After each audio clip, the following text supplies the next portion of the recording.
Yo, what's goody YTBC? What's good, fight fans, boxing heads around the world? B Marsh with another boxing video. So I'm back at it one more again, man. I know I'm a little late with these vids, you know what I'm saying? But when man's on vacay, man, he got plenty more things to do than just make videos for boxing. Even though I love to do it, you know what I'm saying? And I wish I could dedicate more time to it. But when I get back in the crib, we'll be back at it, you know what I'm saying? On and popping like we always do, you know? So this is just my thoughts about what happened this weekend, you know what I'm saying? I ain't get to do a video about it. I couldn't get on beach hangouts, you know what I'm saying? The time difference kind of crucial, you know what I mean? But it is what it is, man. I still listen to everybody's videos, heard your thoughts, man. I also had to share mine because, I know I got a few people, at least a few subscribers I got, who might be interested in my views and thoughts about what happened, you know what I mean? And even if they not, I'm gonna still do it anyways. You check it. All right, man, I'm gonna start off with the B-Hop fight, man. That B-Hop fight, man. Oh, Lord, that B-Hop. Blood clot Miguel looking real nice, looking real righteous, right? Yeah, more. Yo, there's some nice, pretty young ladies out here, but this video ain't about them, man. Even though I told Chris Caban, you know what I'm saying? 9 out of 10 of them definitely got a fatty. But yo, let me stay on track, man. Yeah, that B-Hop fight with Joe Smith was kind of crazy, man. Yo, this guy, Joe Smith, hurt this guy, B-Hop, from round one.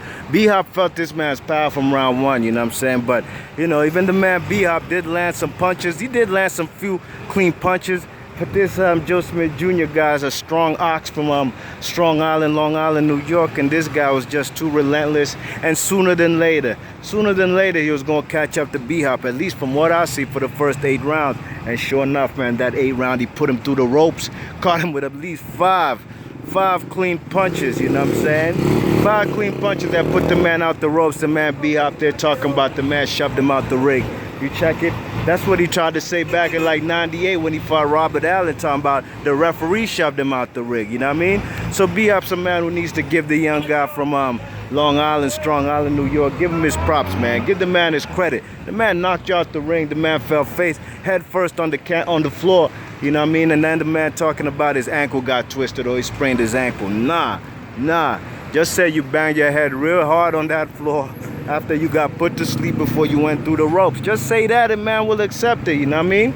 But congratulations to Joe Smith, man. That was hey, he put a legend on his resume. Nobody's ever done this. Stopped or knocked out Bernard Hopkins. Joe Smith can actually tell his grandkids he was the first man to stop the legend, you know what I'm saying? So, or even his children, let alone his grandkids, you know what I mean?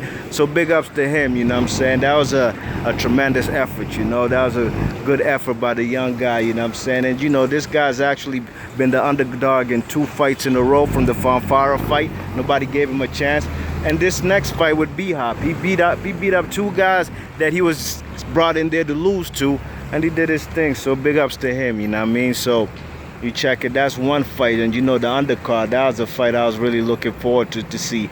Alexander Usyk, or Alexander Usyk, guy from Ukraine.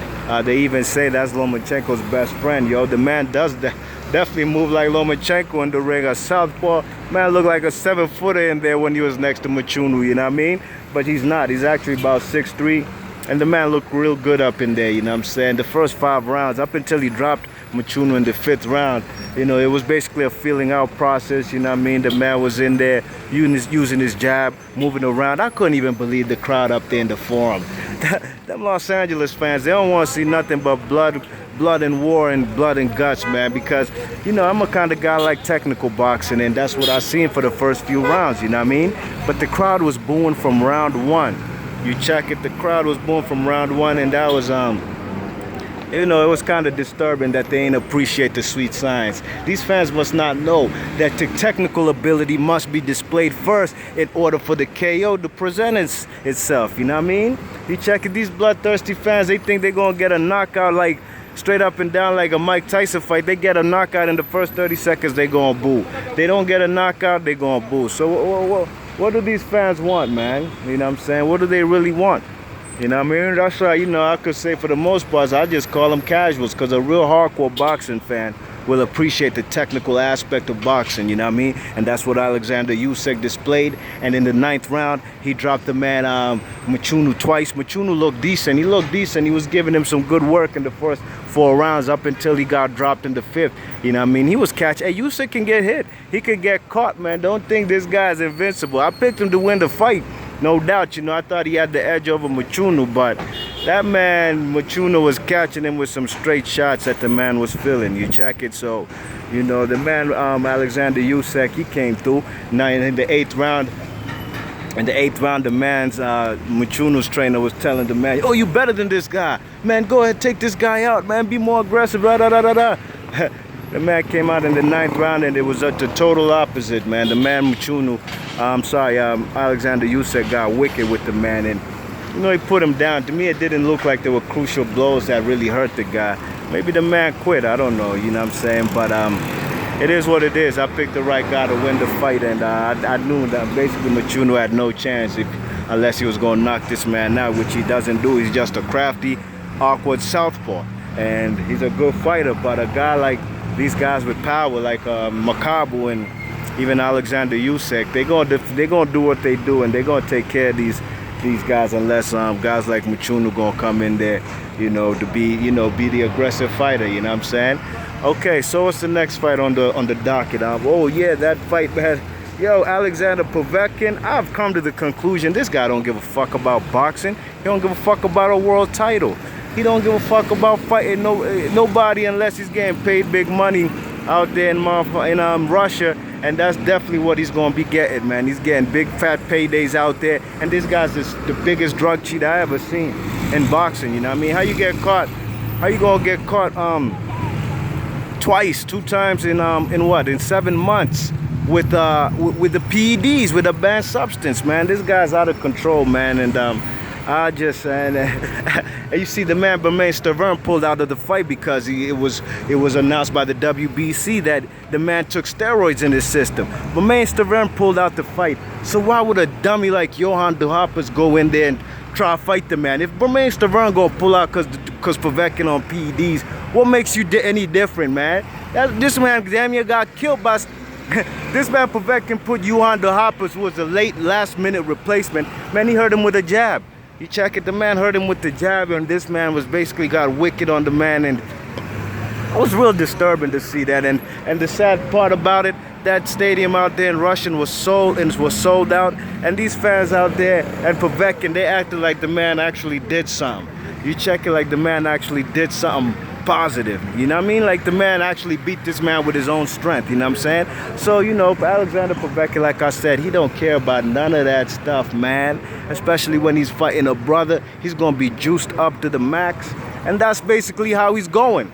You know what I'm saying? And you can't tell him or Ryabinski shit, and I hope Don King and them and Deontay Wilder, they sue the shit out of Povetkin for these, because this man's trying to actually kill brothers in the ring, point blank period. He's trying to kill brothers. He's trying to do to fellas like Stiverne and Wilder what he did to do Hoppers, you know what I mean? And if this guy's not dirty, he ain't beating nobody. I'm sorry, if he ain't using no PEDs, he ain't beating nobody. Believe that, you know what I'm saying? So, fuck Povetkin and fuck all them Russians who using PEDs to gain an advantage instead of using their own natural ability given to them by God, you know what I mean? You check it, that's an, and also we also got, so fuck Povetkin, then we're gonna move on to something else. I also caught a fight this weekend out there in Reunion. That's like a kind of colony of the French out there in the Indian Ocean out there in, on the east coast of Africa, and they had Hassam Ndam Jikam was fighting the WBA interim middleweight champion of the world, a guy by the name of Alfonso Blanco.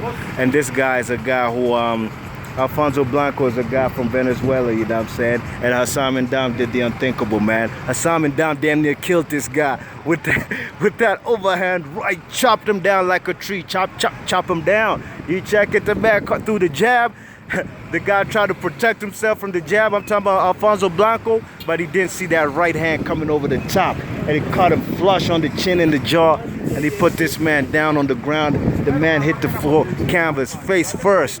You check it, face first hit the canvas and was there shaking on the ground like he had Tourette syndrome, you know what I'm saying? Like he got caught by the Holy Ghost, you know what I mean? It was something crazy. Hassan Down, big ups yourself, man. Big ups yourself, you know what I mean? Get it done in one round. That was kind of the unthinkable, because I know Hassan Down to be more of a pure boxer rather than a guy who gets fellas up out of there like that. And he was jubilated, excited, as he should be, you know what I mean? So, you know, I had the big ups to him, you know. Hassan Down went out there in Reunion, out there in the French colony, you know. He wasn't just there on vacay, you know what I'm saying? I think Alfonso Blanco was just there on vacation, and he got caught, you know what I'm saying? He got caught in the first round.